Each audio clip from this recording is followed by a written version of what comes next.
A lot of this isn't going to make sense to you.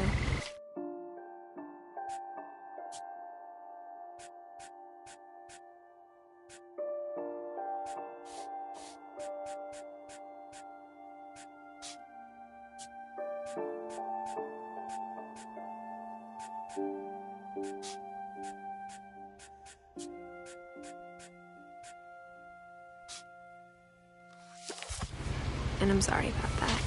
I'm just gonna start at the beginning, with the house.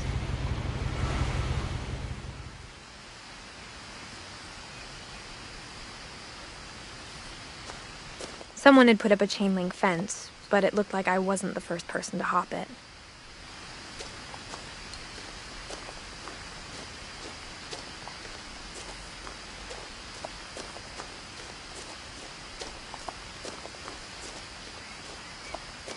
I lived here until I was 11, but I wasn't allowed inside half the rooms.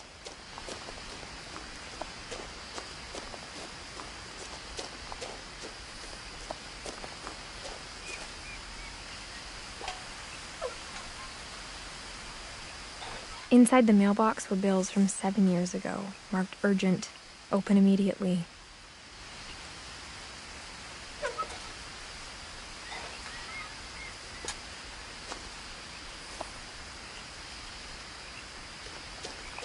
I hadn't been back since my brother Lewis's funeral.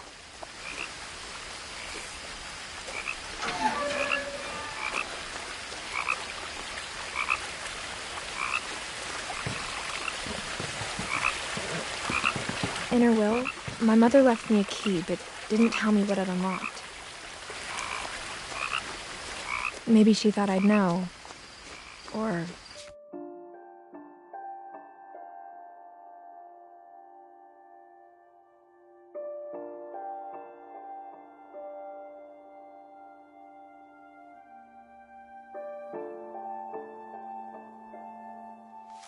she thought that the mystery would be enough to bring me back.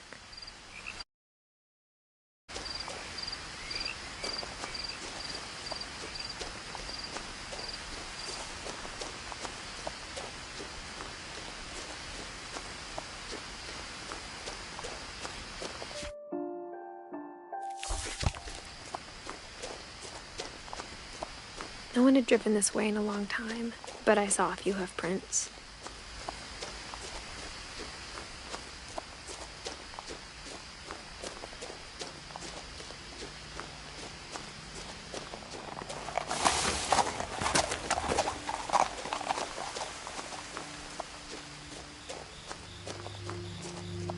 The truth is, even after I inherited the house, I never thought I'd come back to it. But now I had questions about my family that only the house knew the answers to.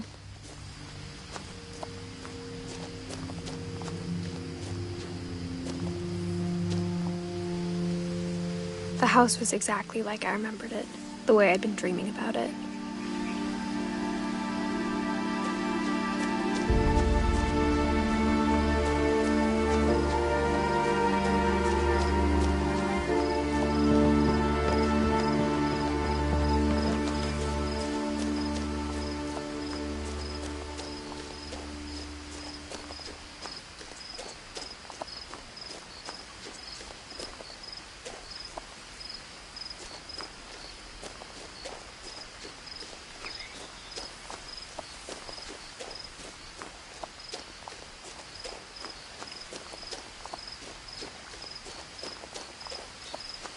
As a child, the house made me uncomfortable in a way I couldn't put into words. Now, as a 17-year-old, I knew exactly what those words were. I was afraid of the house.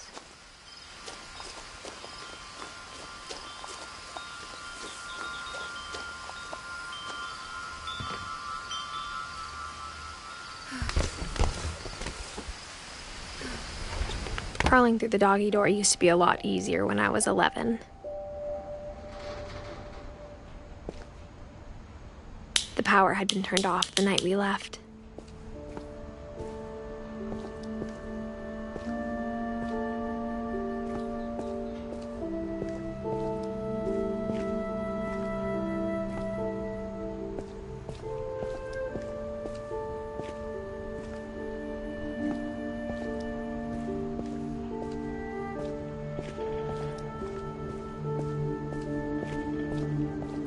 For the first time in years, I felt like I was home.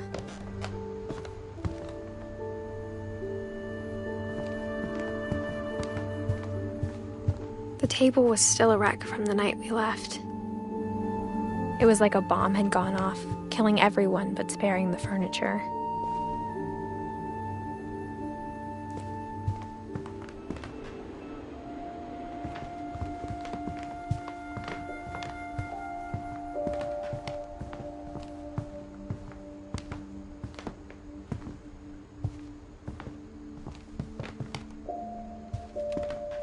My mom was the only one of us who could imagine Great-Grandma Edie living in a nursing home.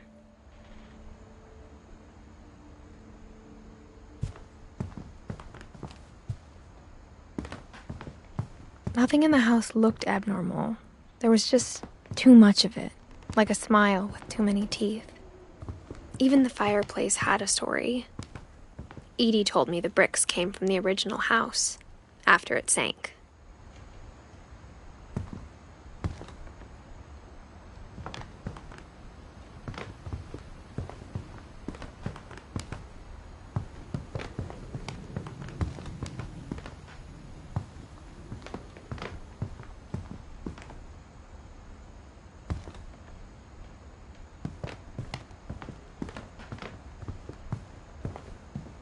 Mom always told me to stay out of the basement, so I wasn't too surprised when the key didn't fit.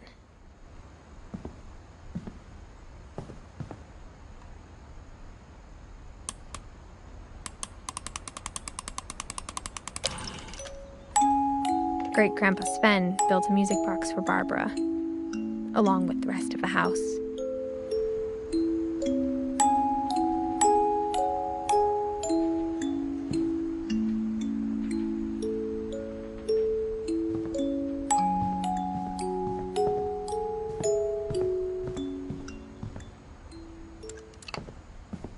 My mom wasn't much of an optimist, but she never stopped believing that my brother Milton was alive.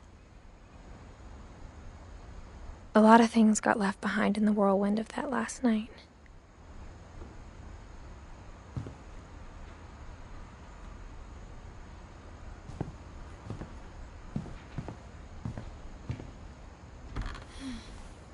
Edie told me once that every Finch who ever lived is buried somewhere in the library.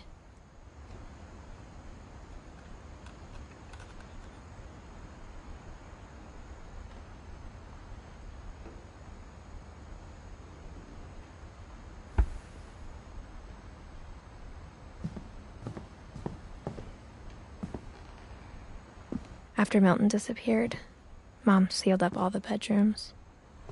Then Edie retaliated and drilled peepholes.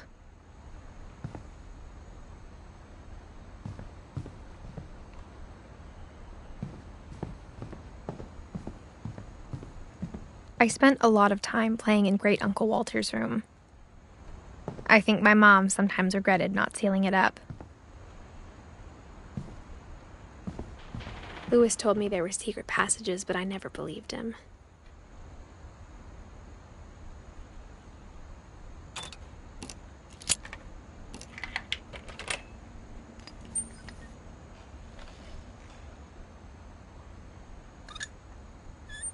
Turns out, my mom was really good at keeping secrets.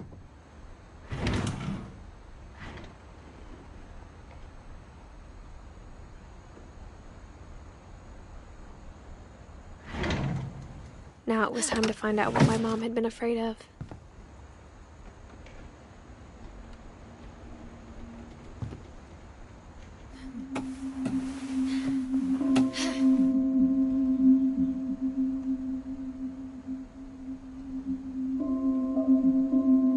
Reading this, maybe it sounds like I had a plan. But I had no idea what was behind that door.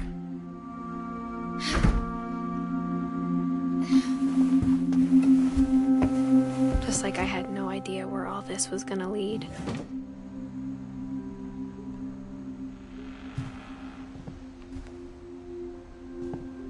I grew up looking at Molly's room through the peephole. Being inside for the first time, I felt like I'd stepped behind a painting.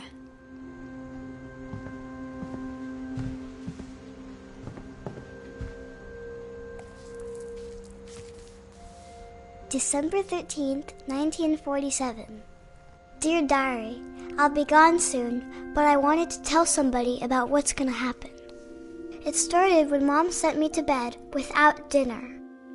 I woke up and I was starving, so I looked around for something to eat. The gerbil food was dry, but I didn't mind it.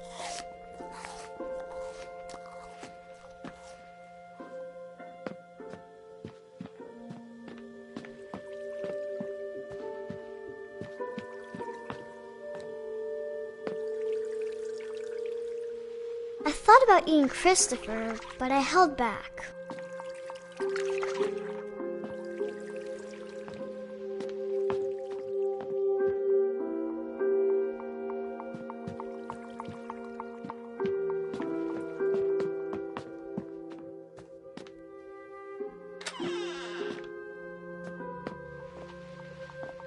I kept eating and eating.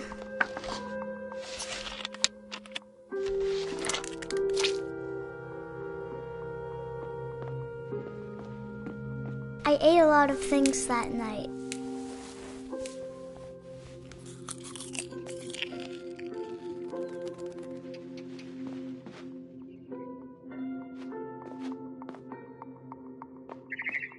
Then I heard chirping outside my window.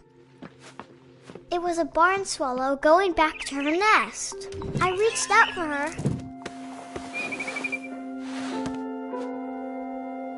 And suddenly, I was a cat.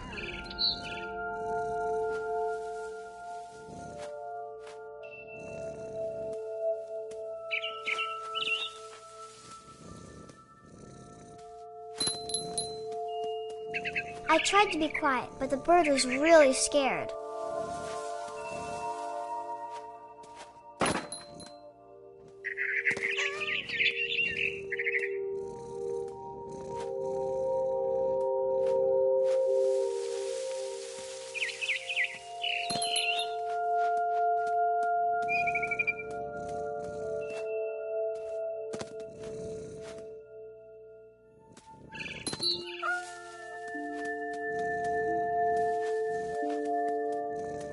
Mom and Dad didn't even look at me.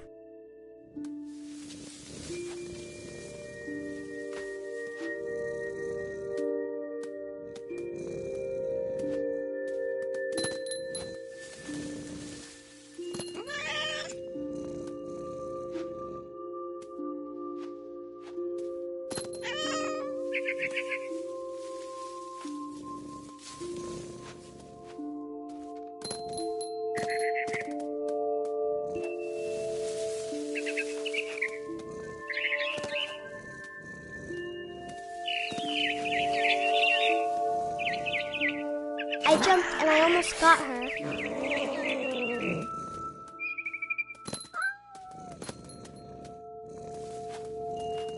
I could tell she was getting really tired.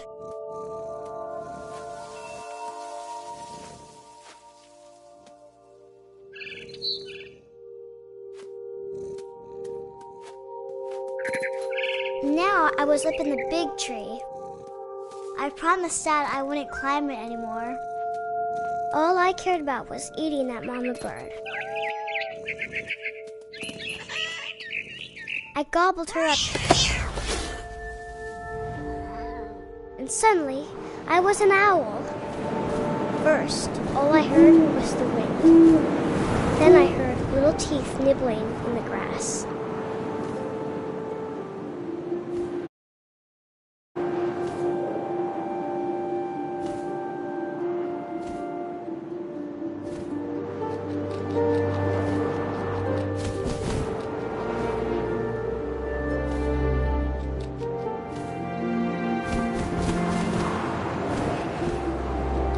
Rabbits.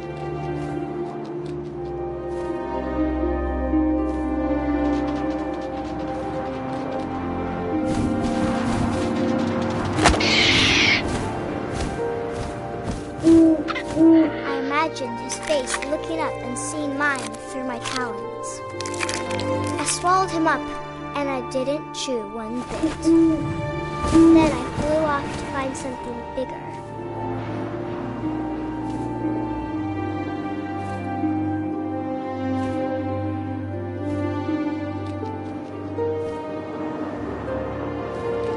A mama rabbit.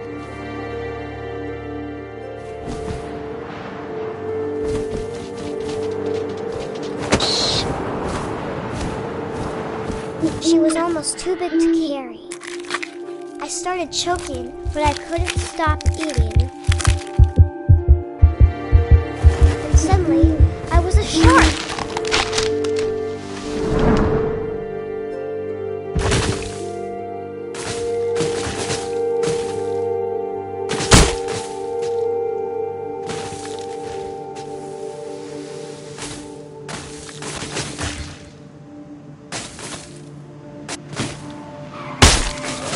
I rolled off the cliff and into the ocean. Now, I was hungrier than ever.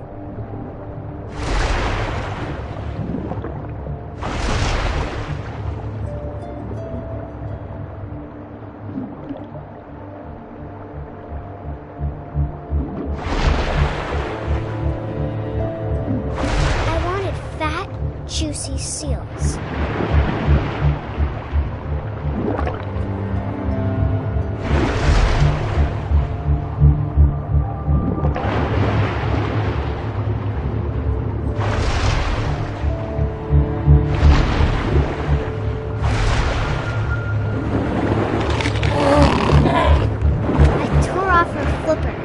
Tasted really good.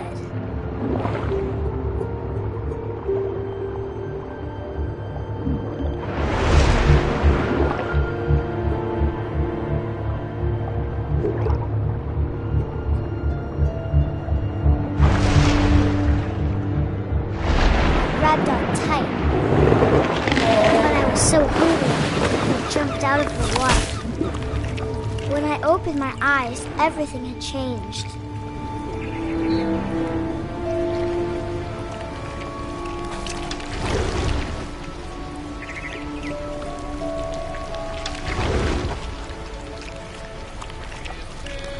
Now I was a monster, and I smelled people everywhere.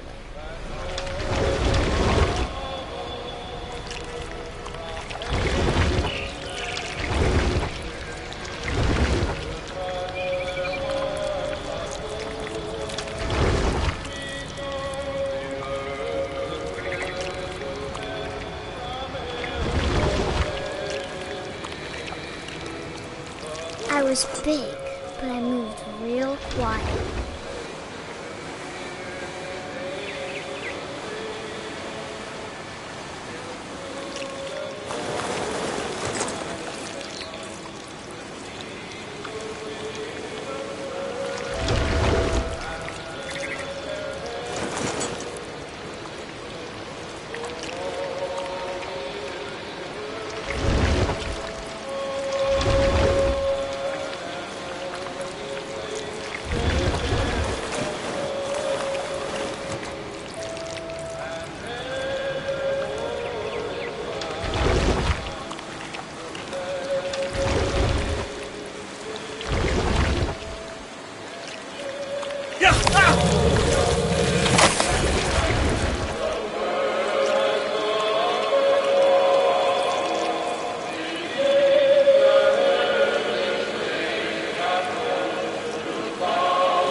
To stop, but also I didn't.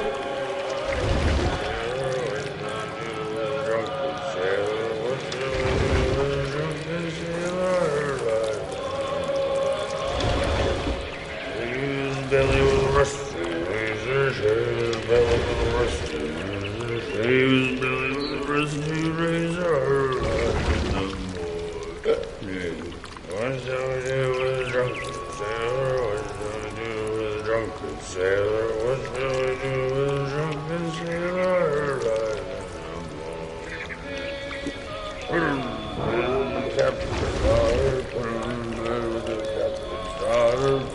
After the last passenger, I was still hungry.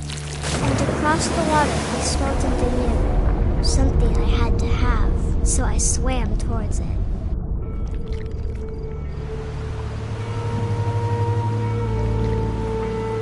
I slithered onto the sand, and the good smell went into an old pipe.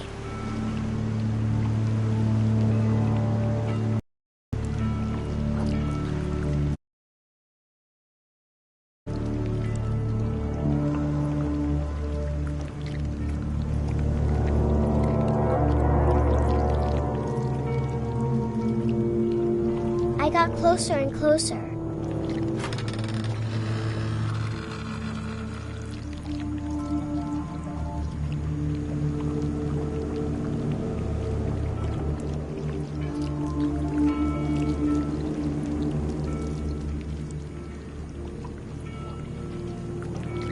All of my stomach started growling. And suddenly, I was me again. I held my breath for a long time, but I couldn't hear anything. I think it's waiting for me to fall asleep. But it's not going to wait much longer. It needs to feed, and we both know I will be delicious.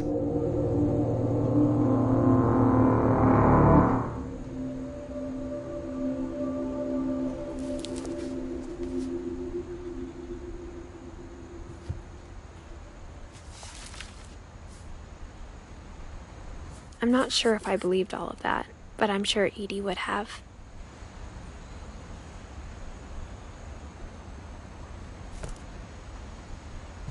I got the sense Edie had spent a lot of time here, before my mom sealed the doors.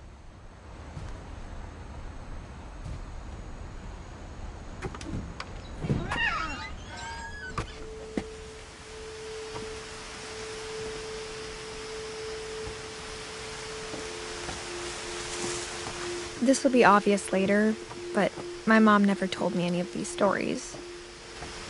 Edie would have, but Mom didn't like bringing up the past. Though, when we adopted a stray kitten, she was the one who named it Molly. I spent a lot of time in Great-Grandma Edie's room. Her room was like a museum. For 500 years, the Finches have been famous throughout Norway for their fortune and misfortune. Odin Finch buries the latest victims of the family curse, his wife Ingeborg and their newborn son, Johan. On January 7th, 1937, he set sail with his family and his house, hoping to leave the curse behind. But 40-foot waves off the coast of Washington send the house and Odin to the bottom of the sea. Odin's daughter Edie, with husband Sven and baby Molly, step ashore on their new home, Orcas Island. Odin Finch is the first to be buried in the new family cemetery. His daughter Edie is already dreaming of a new Finch house.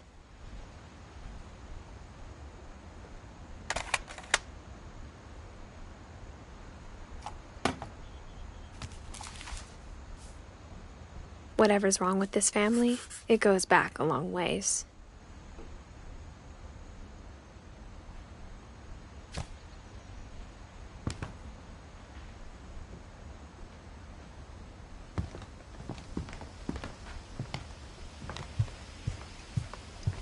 When Edie told people Sven was killed by a dragon, she could also have said he was building a dragon-shaped slide that collapsed. She could have, but she didn't. One summer, they evacuated the island, but Edie refused to go. For a few weeks, she was a celebrity.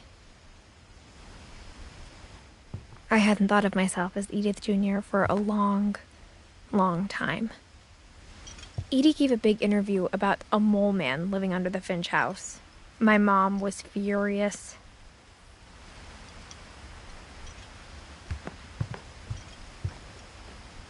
Edie knit me a new pair of gloves every year, just in time to replace the old ones. Even in her 90s, sometimes Edie seemed a lot younger than my mother.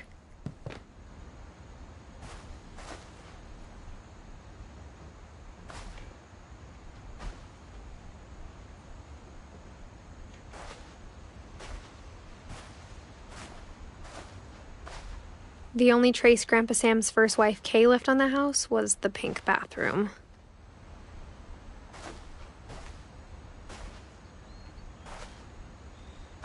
It was a pretty big trace.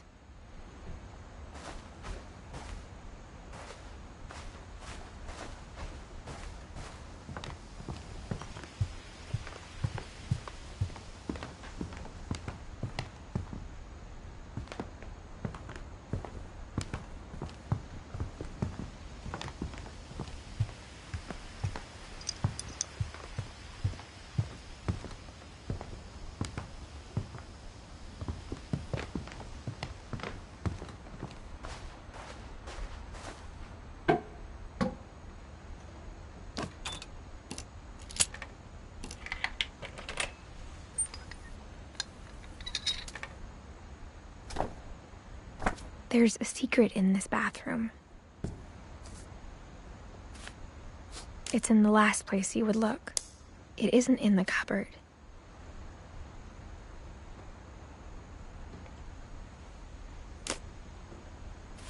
It's hidden in this book.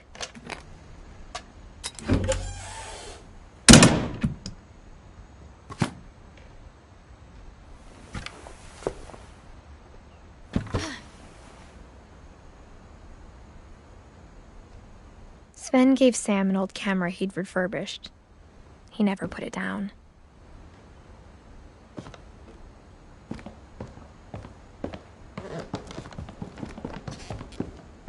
From the paintings on the wall, it was clear my brother Milton had been here before me.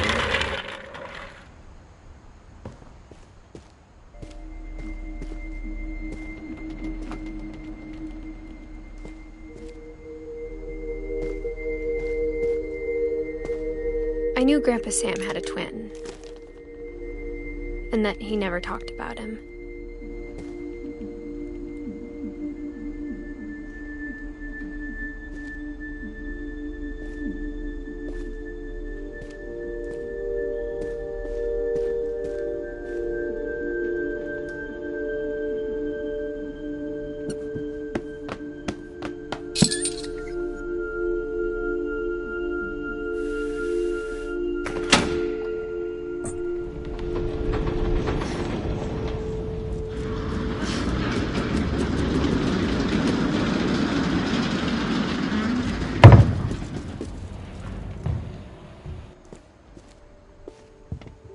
The passages were a pretty tight fit.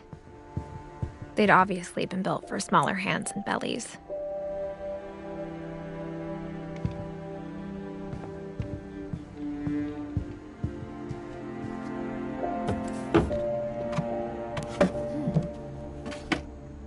Growing up, I always thought of Barbara as a child star.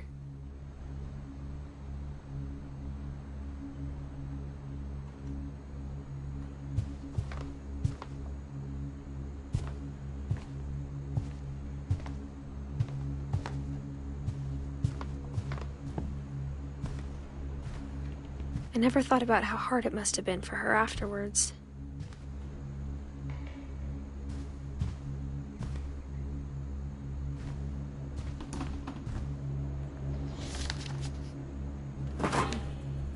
Of all the stories people wrote about Barbara's death, I'm surprised Edie saved this one.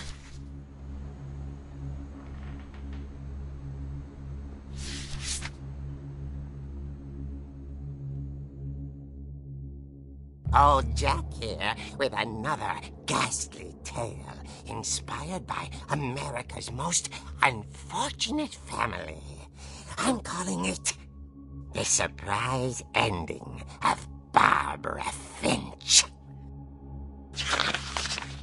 As a child star, Barbara was famous for her scream. Now at 16, she was all washed up. A has-been.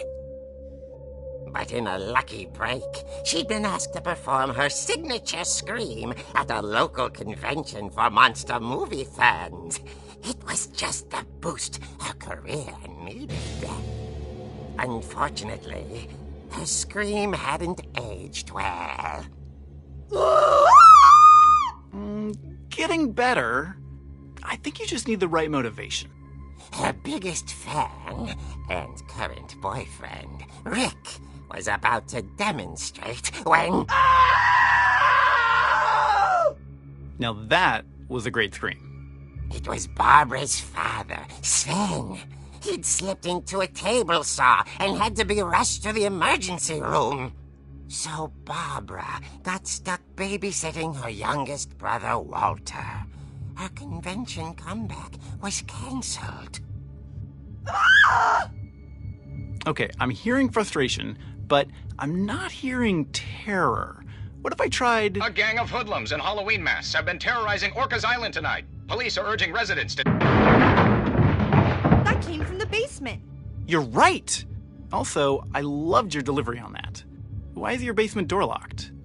Because my dad likes making puzzles and secret passages. There's a key hidden in the music box. The secret is to keep winding and winding until finally the key pops out. Thanks, babe.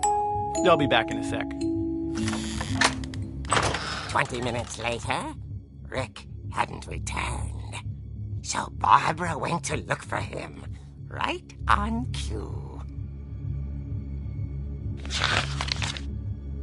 She reached for the music box. And as she wound the key, she listened for Rick, but the house was silent.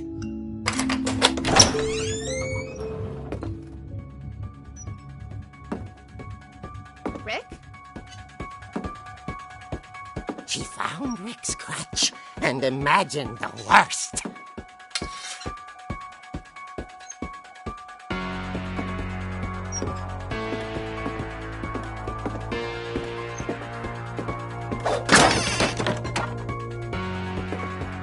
The gang's leader is the infamous Hookman killer, Dr. Carl Hamill, who impaled and then ate his family 10 years ago tonight.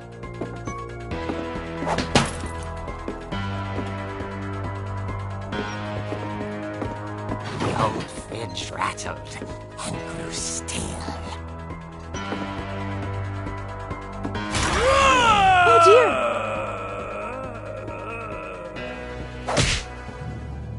Oh! Rick? Barb, relax. I was just trying to scare you to help you find your scream. Well, I'm not scared, Rick. I'm furious. Then act furious. All I'm getting from you now is that you're hurt and confused and She threw him out, but she kept a little something to remember him by. Barb, have you seen my other crutch? And she was still holding it when she fell asleep watching the late picture show. Hours later... Barbara! Walter, what's going on up there? Ah! Okay, I'm coming up, but if this is a trick, you're dead, Walter.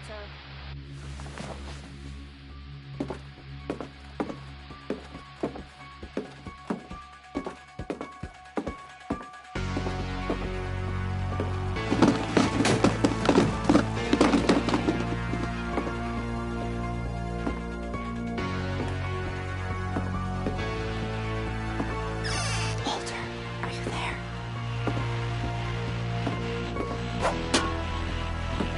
Walter vanished, but his bedside radio was still on.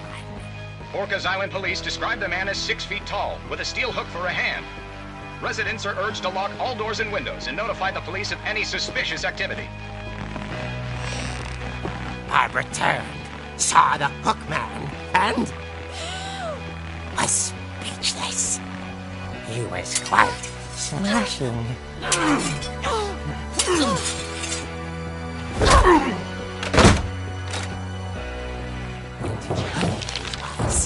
he couldn't get enough of Barbara.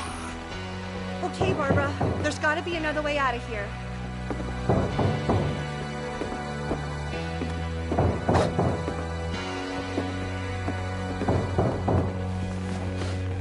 That night, she played her part beautifully.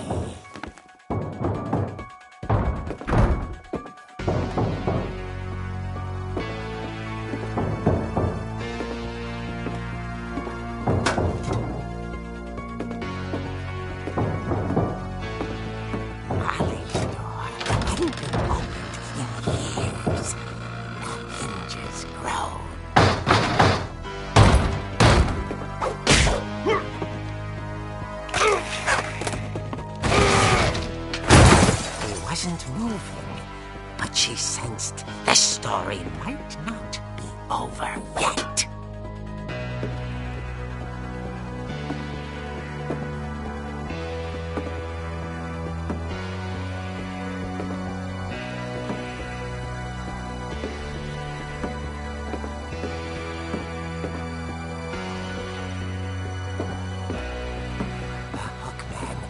Vanished.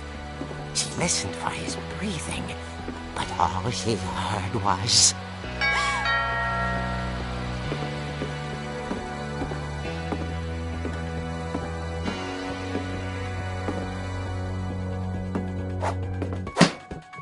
Someone at the door was dying to speak to young Barbara.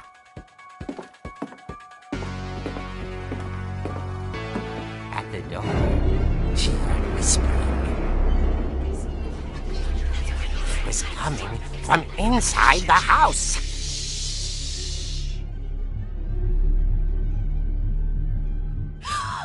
Oh dear. Surprise! Bravo, Barbara! You were wonderful. The monsters had come to surprise her. For Barbara, it was a dream come true.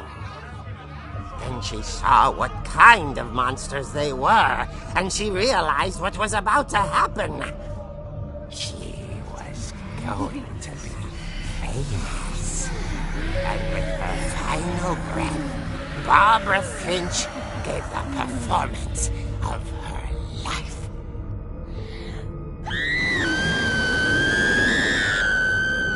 I wasn't there myself, but I hear Barbara was magnificent. Poor girl. She had a taste for stardom. But unfortunately, so did her fans. Of course, the police blamed it all on poor Rick, who disappeared the same night. And little Walter? Hiding under his bed the whole time. He took it all pretty hard, but that's another story. As for Barbara, tucked inside the music box is all they ever found of her. Her ear. Now that's what I call a real eerie tale.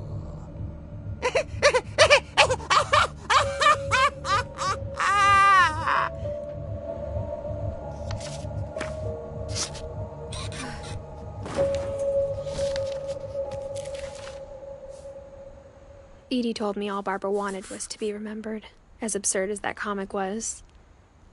Maybe what Edie saw was a happy ending.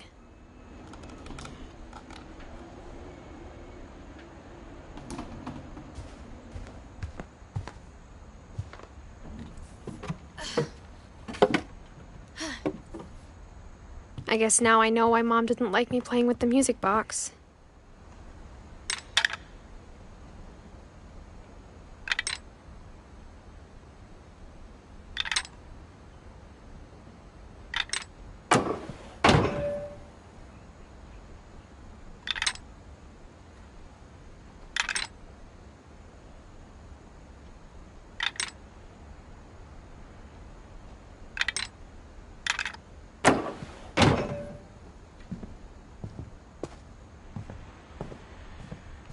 Whenever people ask me about my family, the first thing they always want to know about is Barbara.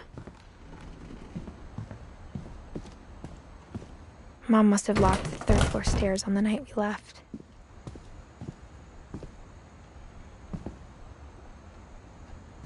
Edie's father, Odin, built the original house.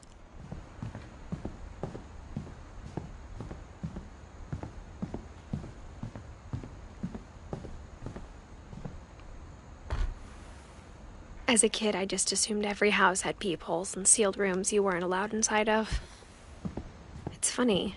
All those times I played with the music box and never found the basement key.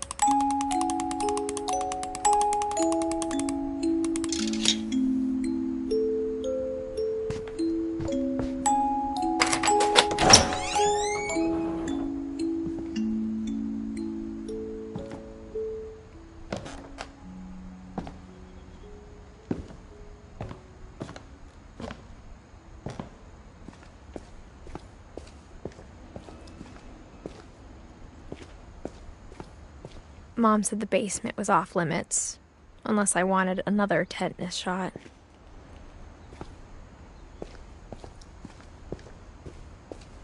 I saw Edie sneak down to the basement once, carrying packages. I thought maybe she was hiding presents.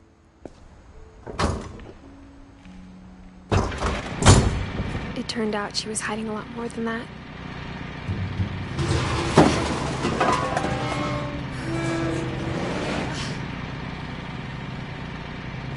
I remember asking Mom once about where Walter had gone. She said after Barbara died, he got as far away as he could.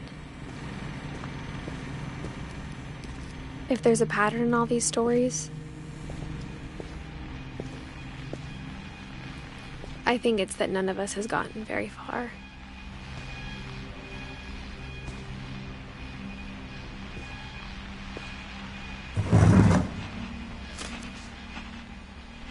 Goodbye, everyone.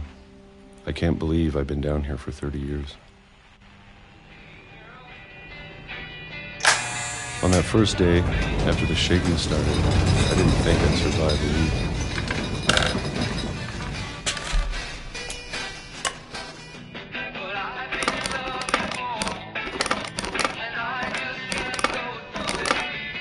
But after a few days, I settled into a routine. That's what kept me sane.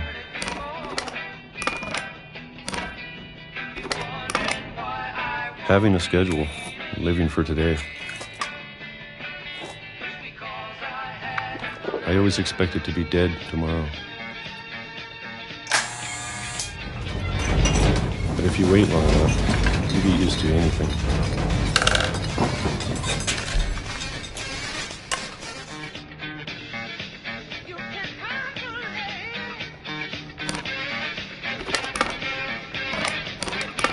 Even a monster on the other side of the door starts to feel normal. Almost friendly.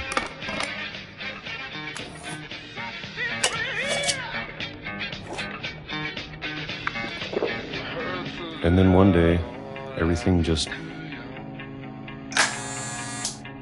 stopped. Whatever that thing was, it was gone. Maybe it got tired of waiting. Or maybe I just got tired of being afraid.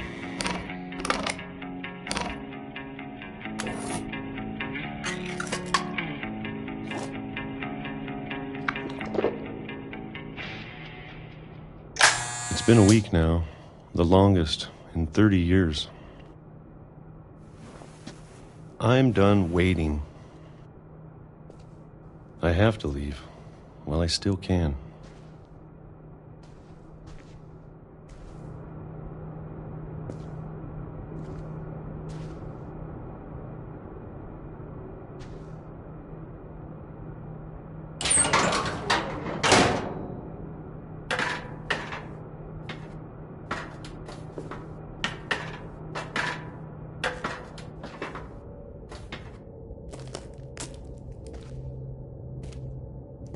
I know it's out there, somewhere.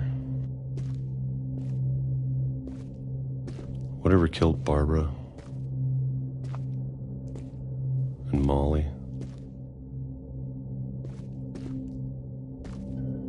and Calvin. Maybe this is all a mistake. But I need to stop living the same day. Even if it kills me. Whatever's out there, I want you to know I'm ready for it. I'm going to appreciate all of it, especially the food.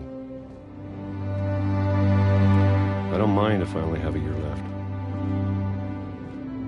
Or a month. Or a single week. I'd be happy with one more day. I can already imagine the sun on my face.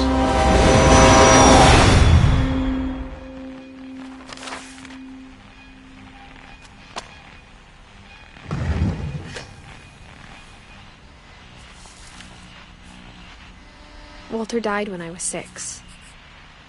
I can't believe my mom never told me he was down here. I'm sure my mom was trying to protect me.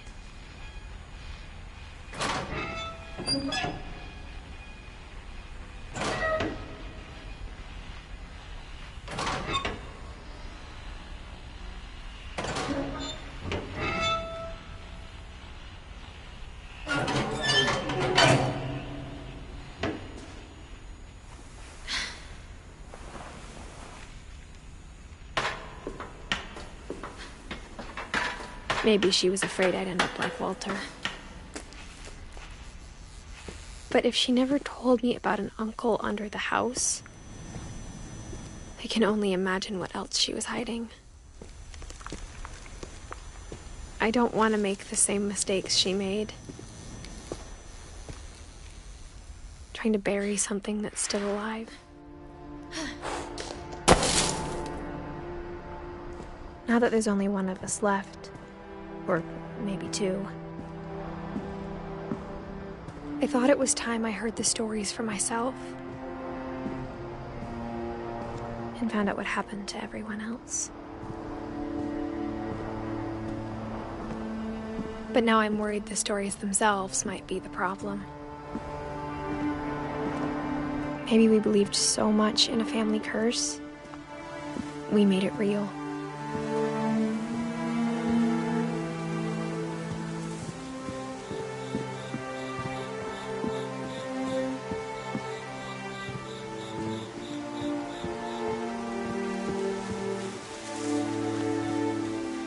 I don't know if I should even be writing this.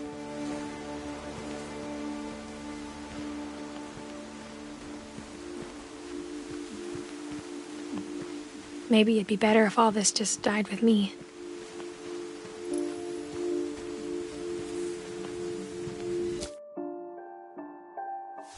But I thought you should know about your family.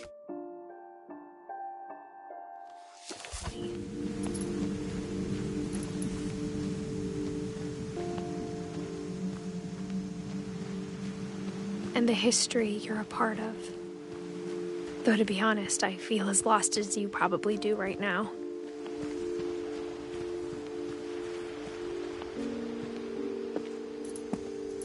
I think the people in these stories believed them, for what that's worth.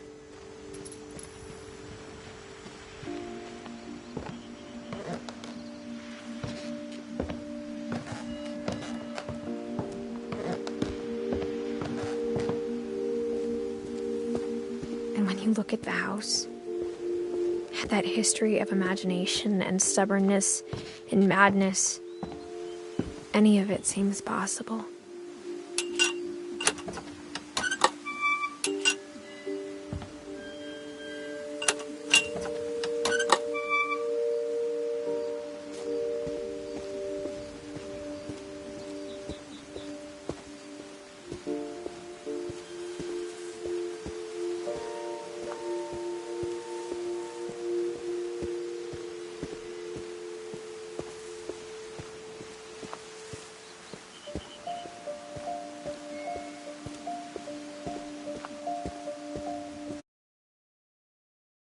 For so long, we've just gotten used to it.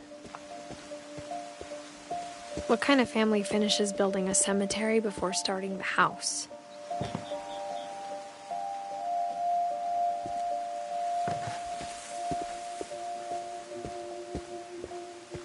It's embarrassing for me to admit this, but the pet cemetery made me more uncomfortable than the human one. 3 of the gerbils are mine, and 2 had been my fault. Sven built the house, but it was Edie who designed the cemetery.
I'm sure Odin's monument had been Edie's idea. My mom was always trying to move on, but for Edie, the past never went away.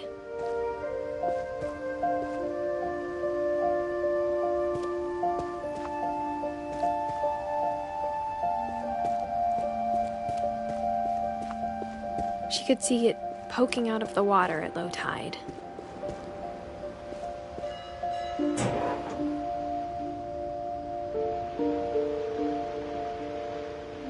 Edie said she dreamed about the old house every night.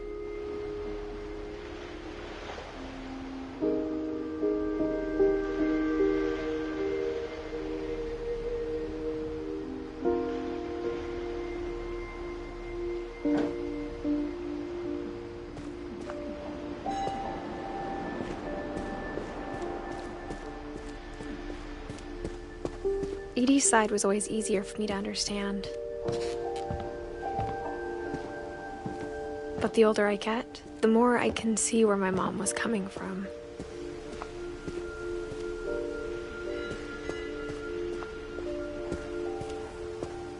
She lost 2 of her brothers, just like I did. I get why she tried so hard to protect us. There's so many things I wish I could ask my mom now. Part of me thinks this is what she wanted all along. For me to come back someday and find everything out for myself.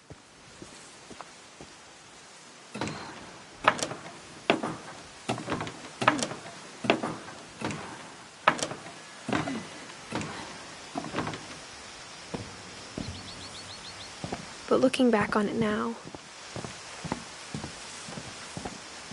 if she told me there was going to be so much climbing, I never would have come when I was 22 weeks pregnant.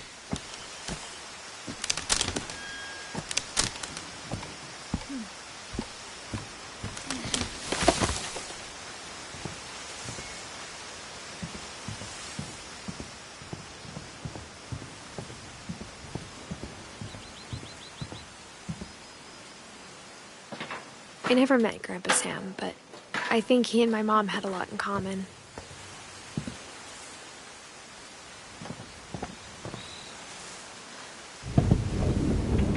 They were both pretty intense.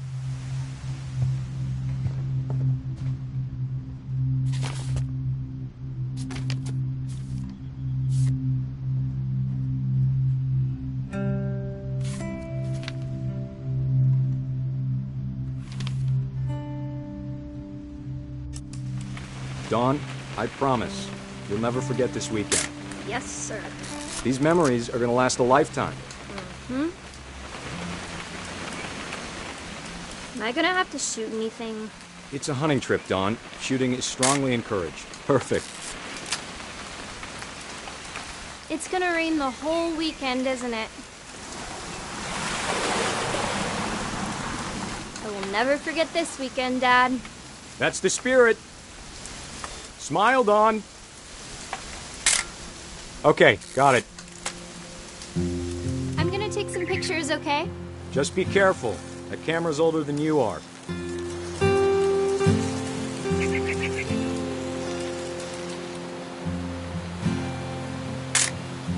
Aw. You're right, Dad. It's starting to clear up. Still freezing, though. Definitely should not have drunk all that coffee.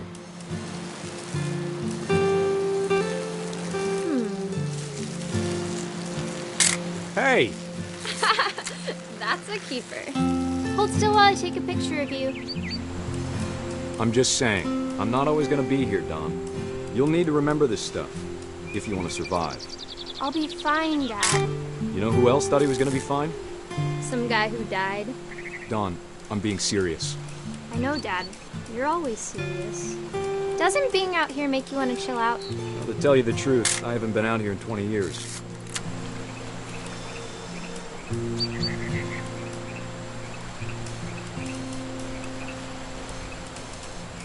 Dad! Good eyes, Dawn.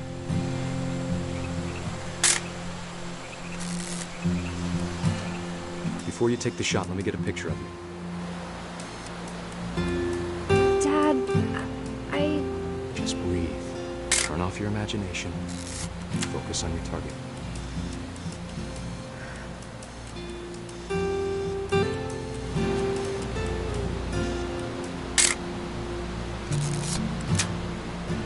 Let me get behind you. Do I have to do this? Dawn, you don't have to do anything. But if you want to survive, you'll need to be strong. Great shot, Dawn!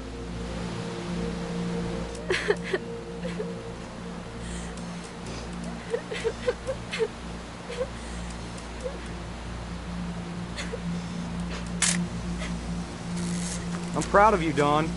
Always remember that, okay?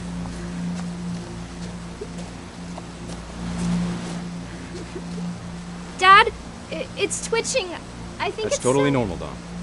Just focus on the camera. Try not to think about— Dad!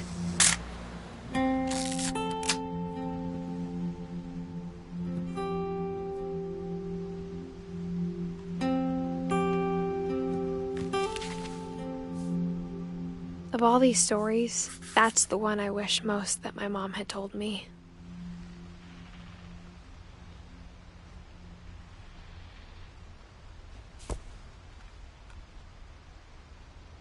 Sam spent his life shooting photos, but Mom said he got nervous being in front of the camera.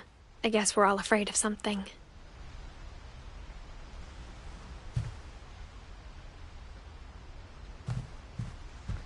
Instead of hiding from death, Sam seemed to go out of his way to meet it.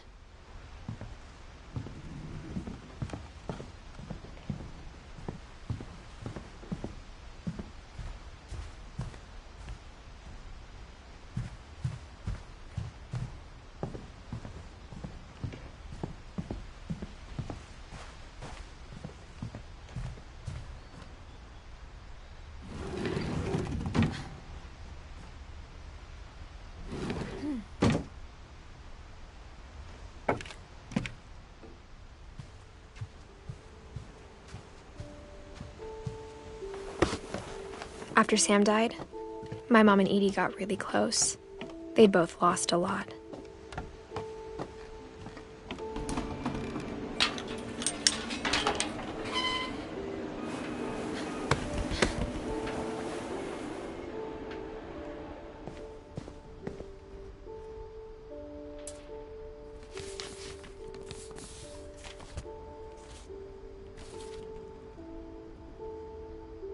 Dear Kay, do you remember the way Gregory used to laugh when he thought he was alone? Like something funny was happening, but only he could see it.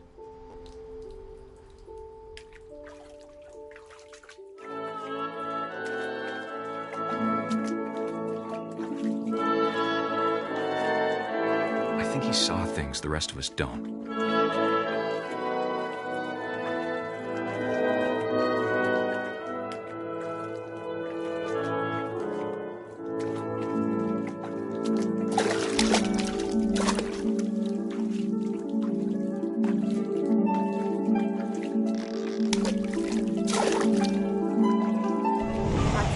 Gregory, it's time to... Hold on, sweetie. Hello?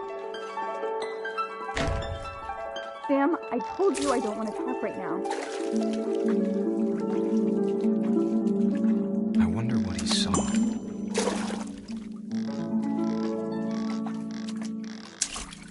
What his world was like.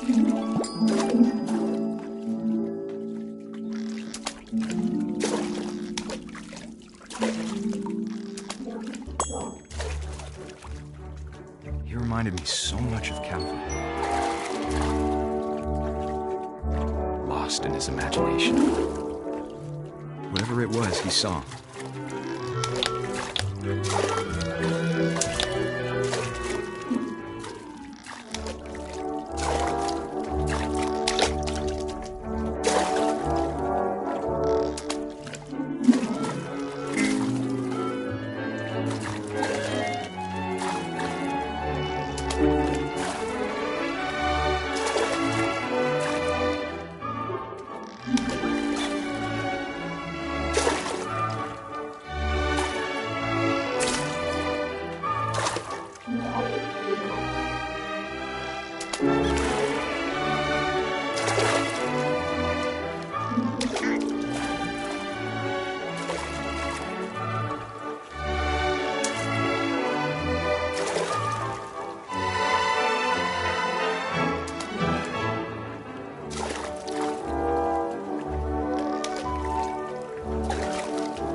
I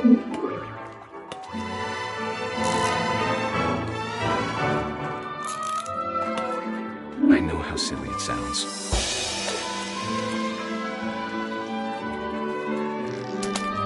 But I worried about a baby being too happy. But I could feel him slipping away. Sorry about that, Gregory. I know you did everything you could. Maybe if I hadn't called that night. Damn it. Hold on, I don't want Gregory to hear this.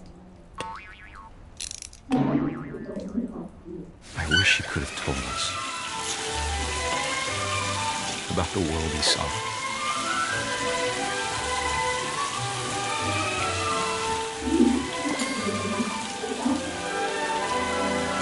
There's so much I don't understand about Gregory,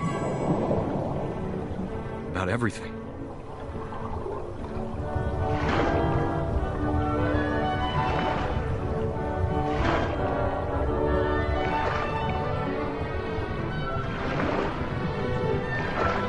But I know what happened wasn't your fault.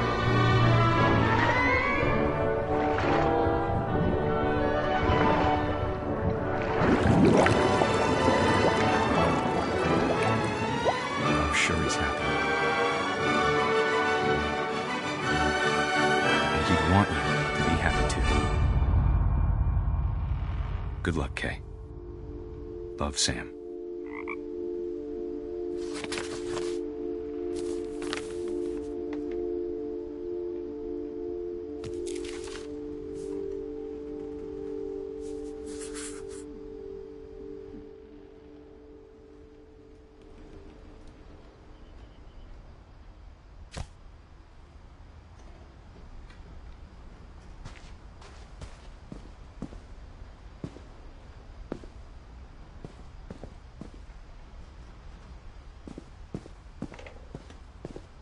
I can't imagine my mom ever writing poetry, and yet...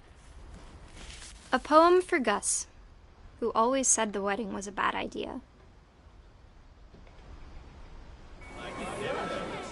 Our father never hit us kids, at least not very hard, before the day my brother said with teenage disregard that he'd be dead before he'd see a wedding in our yard.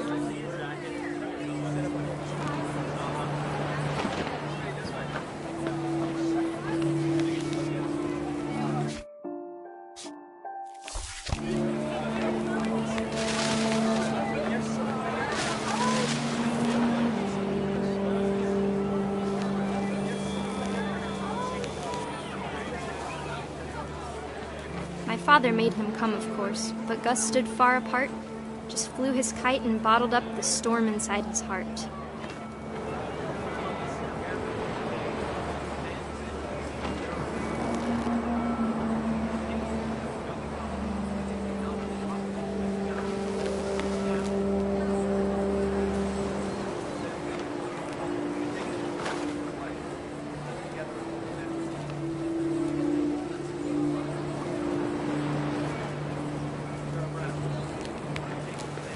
I tried to talk him out of it, but though he'd never met her, "We don't need a stepmom," were the words that I now remembered. pronounce you husband and wife.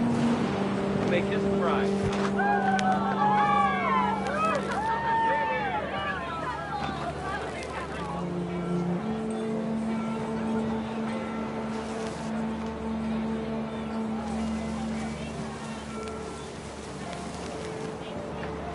When the time for photos came, Dad ordered him to Come here.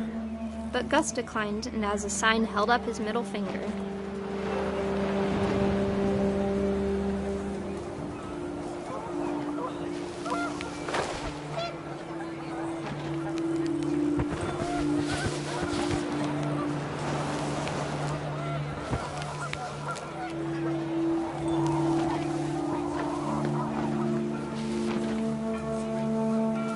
The wind picked up, and panicked geese appeared and quickly went. But all the humans did that day was go inside the tent.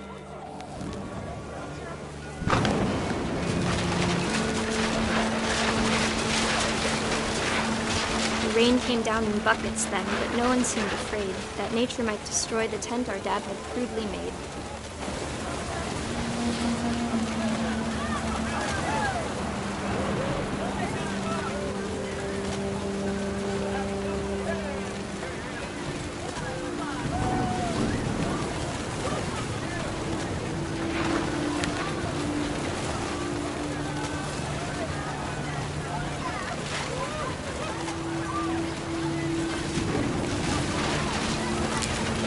Thunder sounded much too close and full of angry power.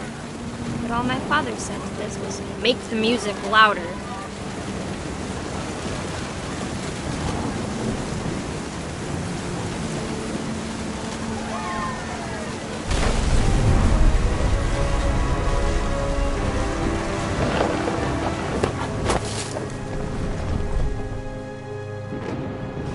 I wish that I could truly say I thought about you on that day.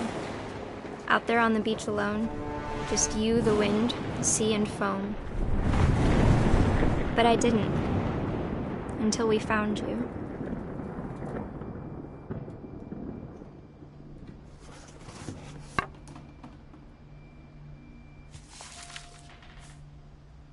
She never talked about him, but Mom told me once if I was a boy, they were going to name me Gus.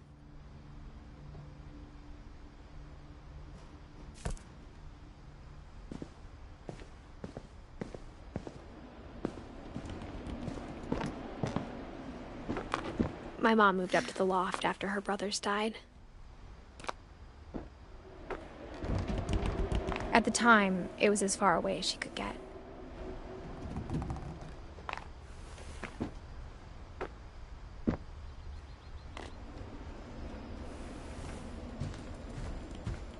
She spent a summer building houses in Calcutta, where she met my dad, Sanjay.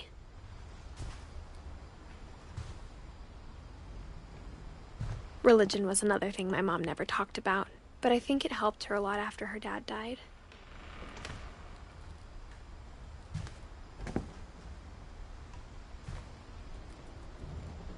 My mom moved to India a week after graduation and got a job teaching English.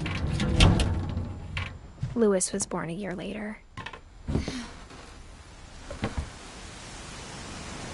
When my dad died, I don't think Mom knew where else to go. I'm sure Edie was happy to have her back. The house had to get a little bigger, but Edie was used to that. And for a while, things were good. Almost normal, but it didn't last.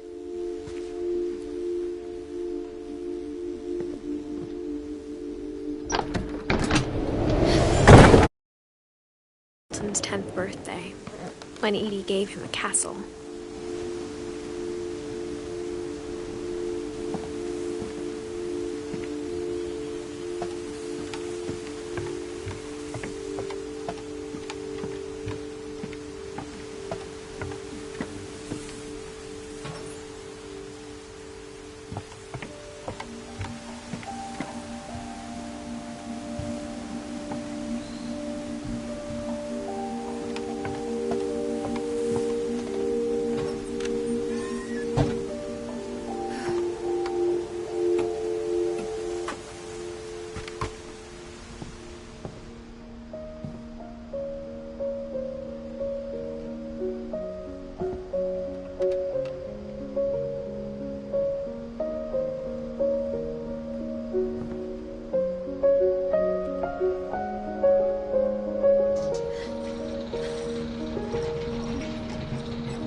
Milton Finch in The Magic Paintbrush.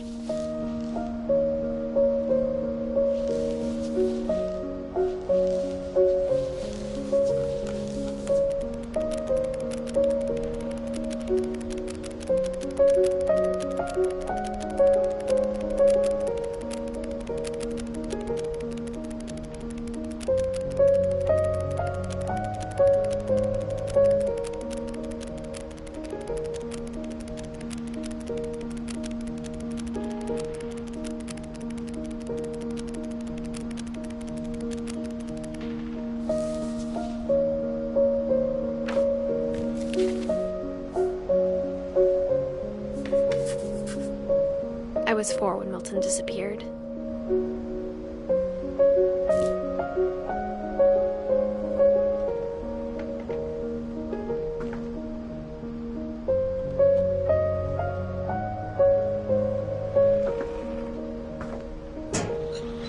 Mom spent months searching for my brother. Then she sealed the doors.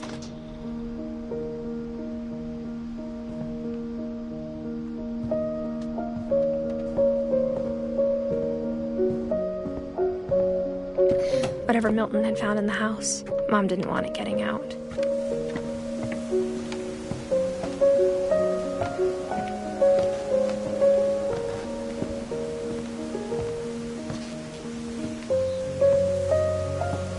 Mom definitely blamed Edie, but I think Louis blamed himself. After he graduated, he just spent more and more time in his room, until Mom got him a job at the cannery.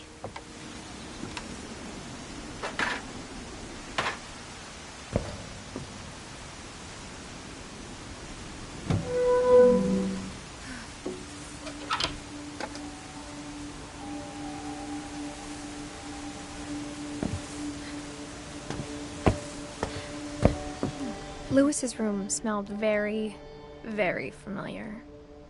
That part of him lived on.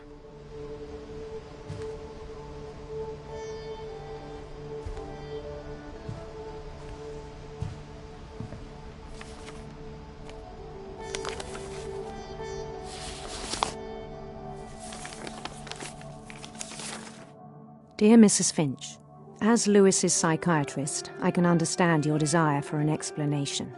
As I see it, the trouble began in January, shortly after we convinced your son to seek treatment for substance abuse. Newly sober, I believe Louis first noticed the monotony of his daily life.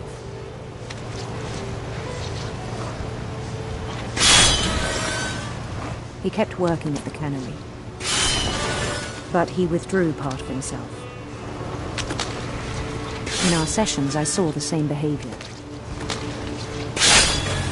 His mind began to wander.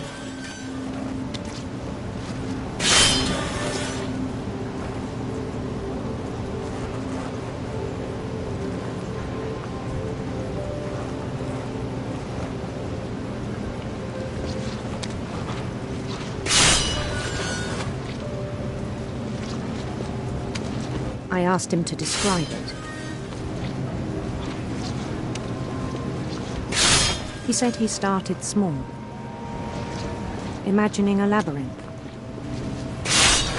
He'd feel his way about. Then something moved. Bats and toads. And things that have not names. He knew it was all in his head.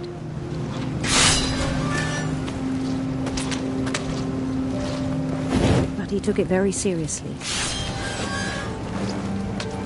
I had hoped he'd find himself.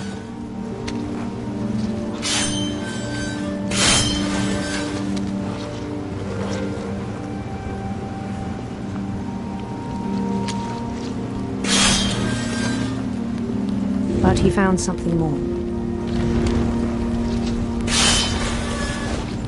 I worried about him then.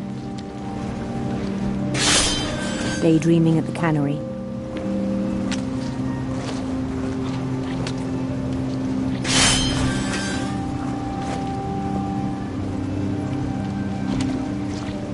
I spoke with his boss.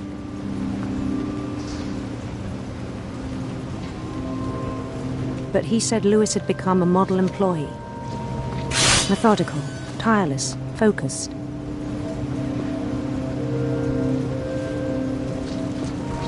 Like a whole new Louis. So I let him go on.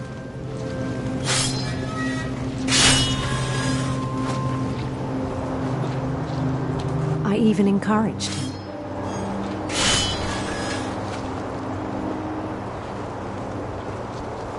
It seemed very promising at first.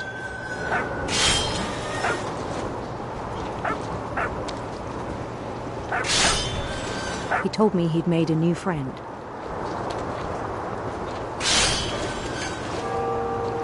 On the edge of a city he named Louis Topia.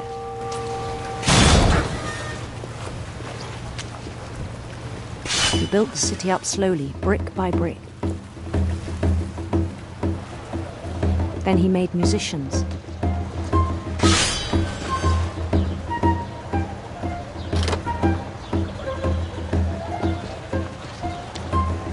And songs for them to play. He talked about starting a band. And he was always humming something. Every day his imagination grew stronger.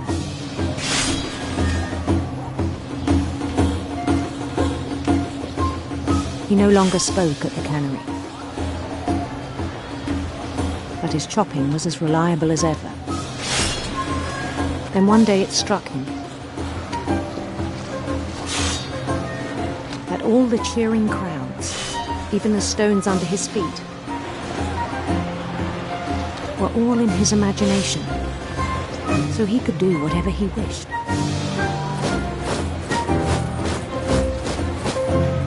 He held an election for mayor.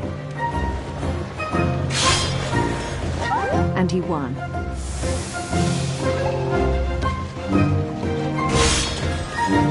They begged him to stay, but his mind was already wandering. It became a game for him.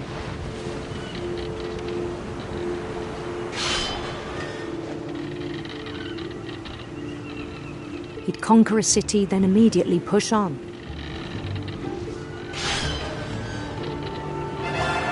New Louisville.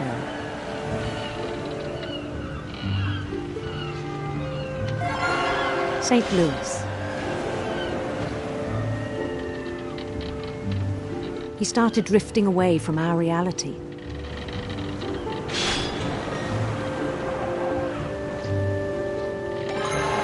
Minneapolis, until one day he forgot to go home from the cannery. Even as his mother pleaded with him, part of Louis kept sailing on.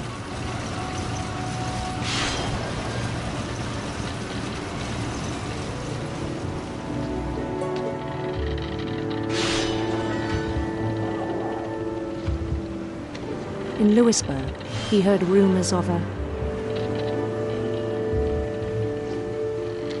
handsome queen.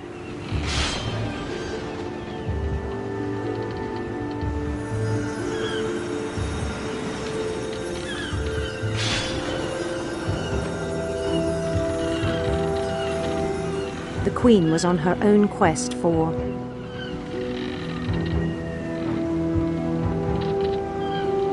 radiant rainbows.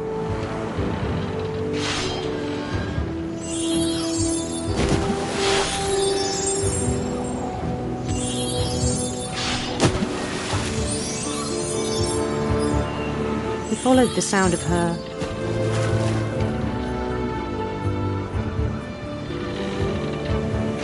silver harp.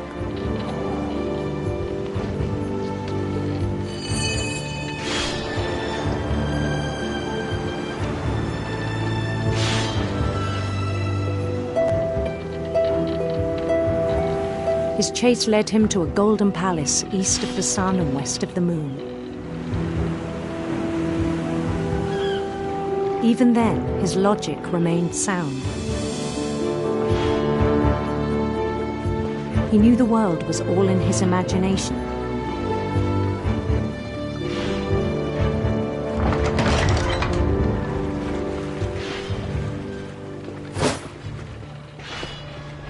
But he was so proud of having created it.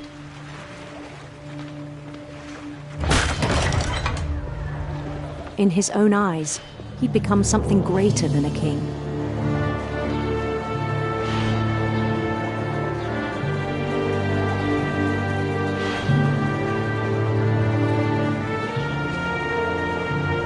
For someone who'd never known success in the real world, I think it was overwhelming. And then it struck him that the real Louis was not the one chopping salmon. but the one climbing the steps of a golden palace.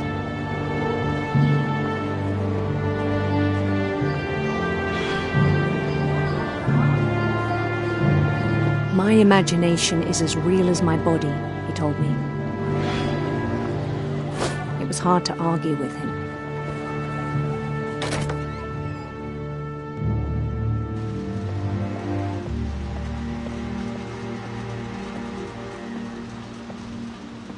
He began to forget the world we know.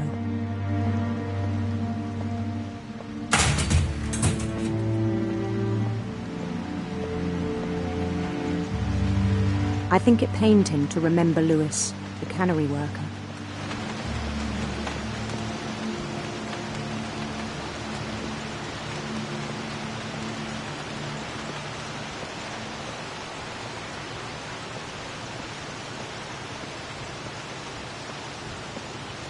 He began to despise the man with a royal contempt.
I still thought I could save him. Even after he said he was being crowned king over all the lands of wonder. The palace would be packed with his companions.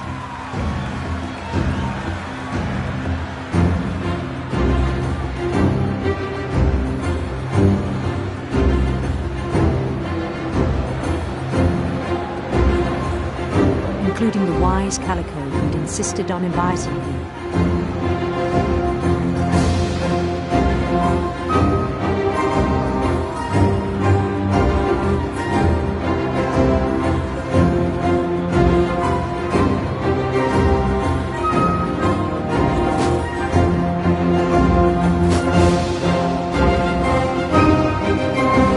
His queen waited, holding his crown.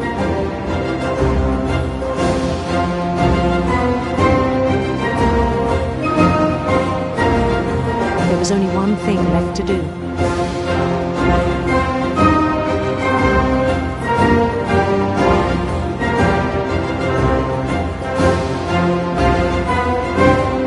Bend down his head.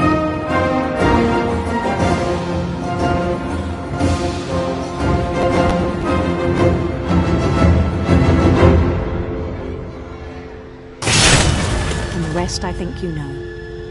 Mrs. Finch, your son was a kind man who will be missed by all of us who knew him.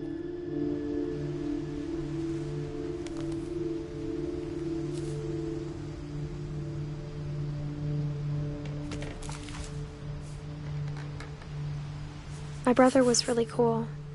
I wish you could have met him.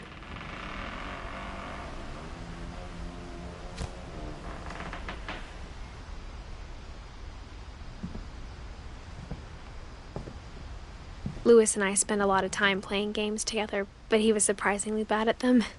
He died a lot.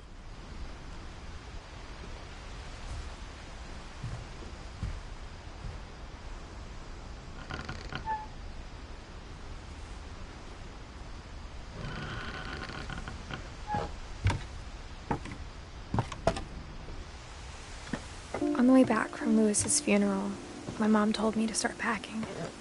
She waited until the day before we left to tell Edie.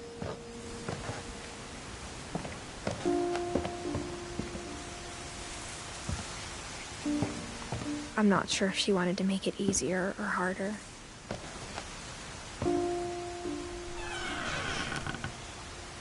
I wish we'd stayed. But I understand why we left.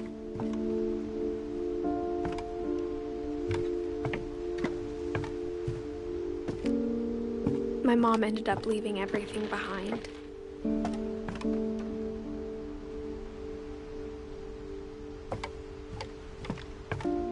What happened that night had been coming for a long time.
Maybe it should have come sooner.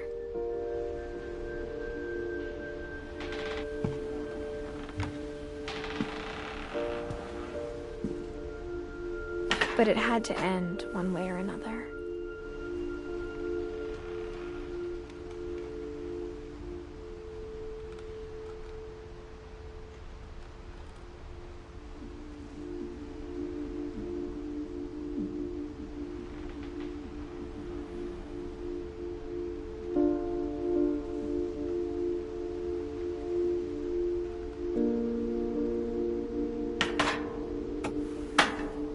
All that's left now is to tell you about that last night.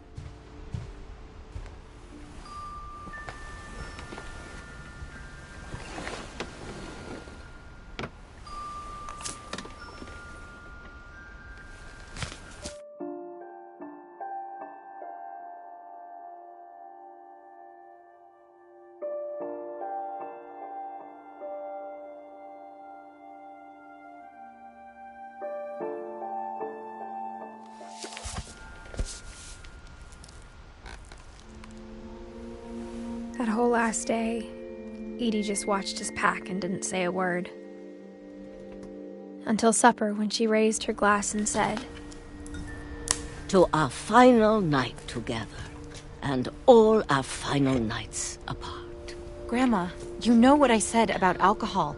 Some of your medications are very Edith, specific. I left a present for you in the hallway. Why don't you go open it? The grown-ups have to argue now. I'm sorry, you're right. We're all leaving tomorrow. Let's just enjoy our last... I'm not leaving. Edith, you're excused.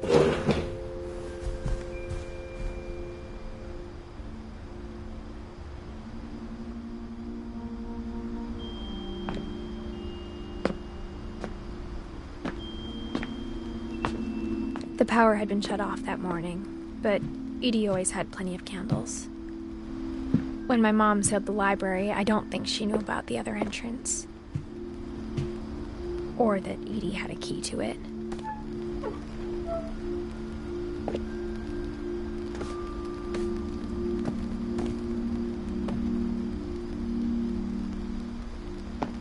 That thing you're afraid of isn't going to end when you leave the house. Edith has a right to know these stories. My children are dead because of your stories. I think it's best if Edith and I leave tonight.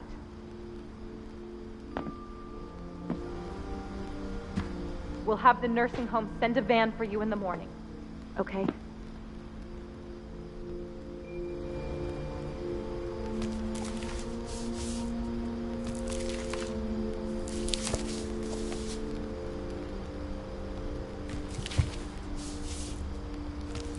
Dear Edith, there's so many stories I wish I could tell you, but there's only time for one. This is about what happened on the night you were born. That night, the tide went way, way out.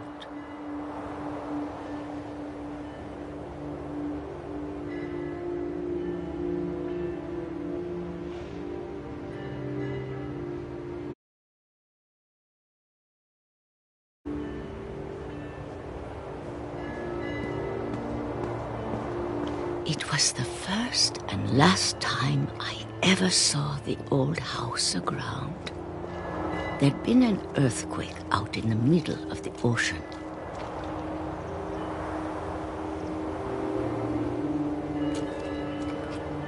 They called it the lowest tide in 1,000 years.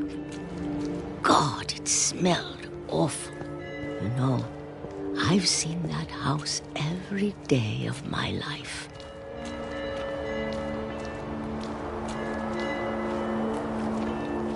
But I never thought I'd go back to it. When the fog rolled in, I lost my way.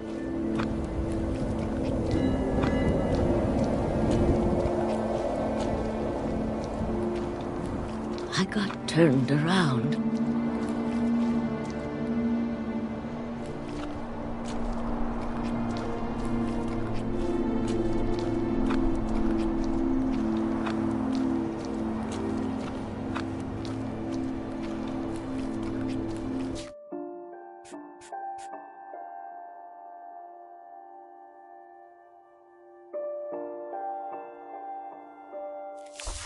For a while, I wandered.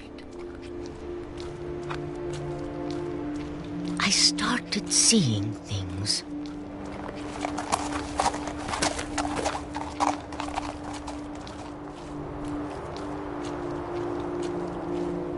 Things I'd forgotten had ever existed.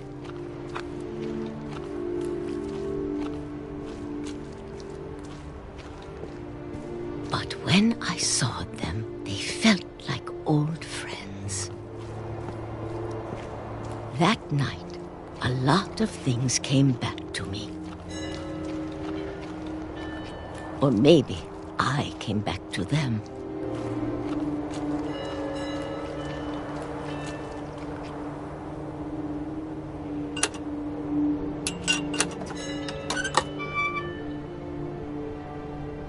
Things I can't explain, but that I need you to try and... Edith, what are you doing in here? It's mine. Edith! Mom, you're gonna rip it! Let go! I kicked and screamed, but Mom dragged me to the car. I never saw Great-Grandma Edie again. The next morning, the van came to pick her up, but she was already gone. After that, we moved around a lot.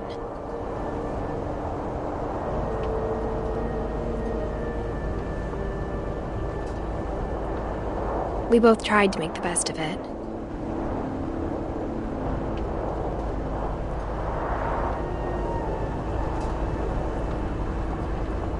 A few years went by.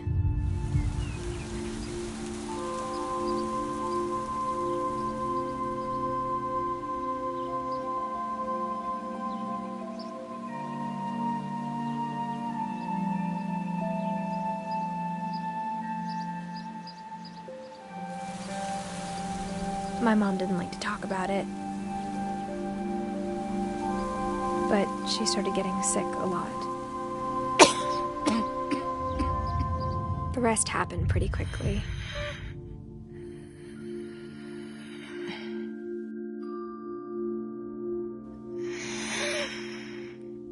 She got better for a while, and then she didn't.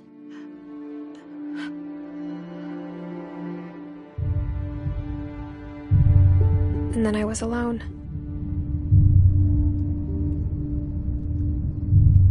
The last Finch left alive.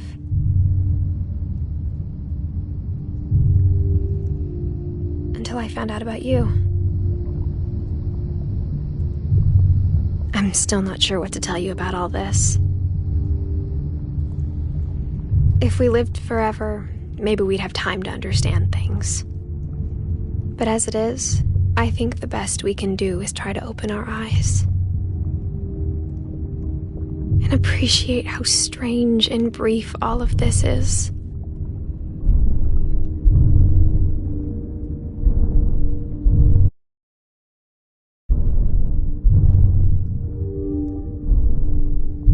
This journal was supposed to be for you.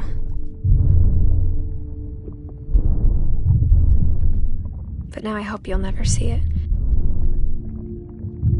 I just want to meet you and tell you all these stories myself. But I guess if you're reading this now, things didn't work out that way.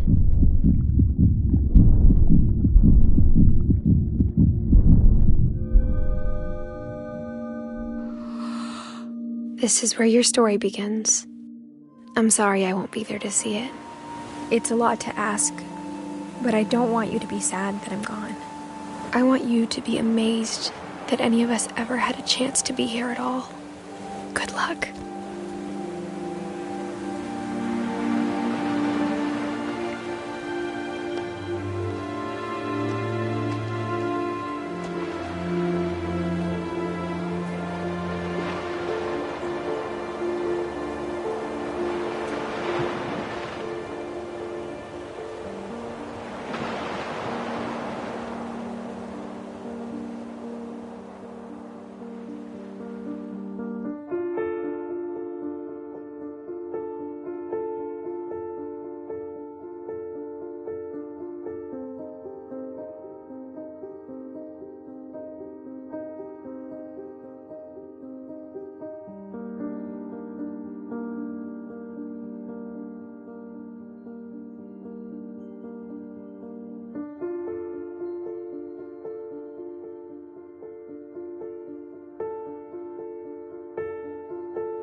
That whole last watched us pack and didn't say a word.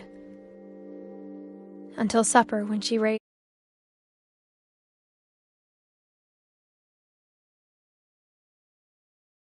Final nights apart. Grandma, you know what I said about alcohol. Some of your medications are very Edith, specific. I left a present for you in the hallway. Why don't you go open it? The grown-ups have to argue now. I'm sorry, you're right. We're all leaving tomorrow. Let's just enjoy our last... I'm not leaving. Edith, you're excused.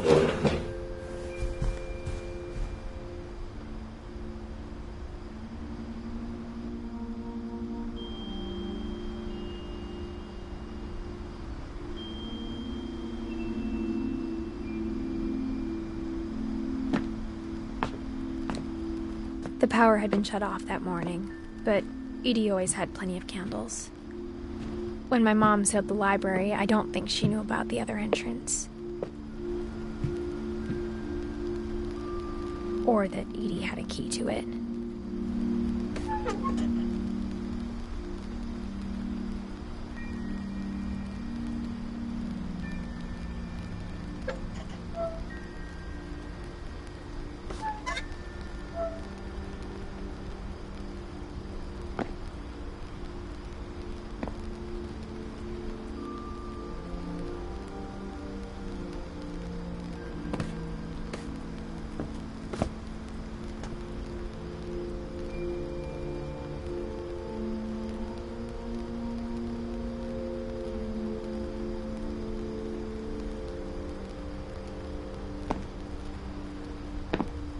That thing you're afraid of isn't going to end when you leave the house.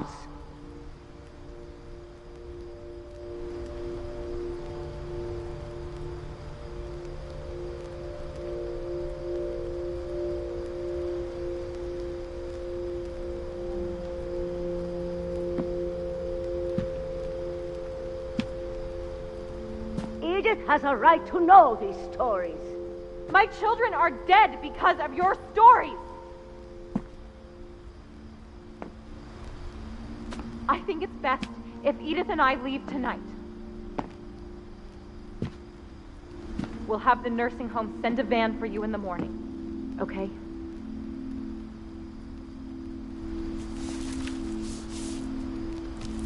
Dear Edith, there's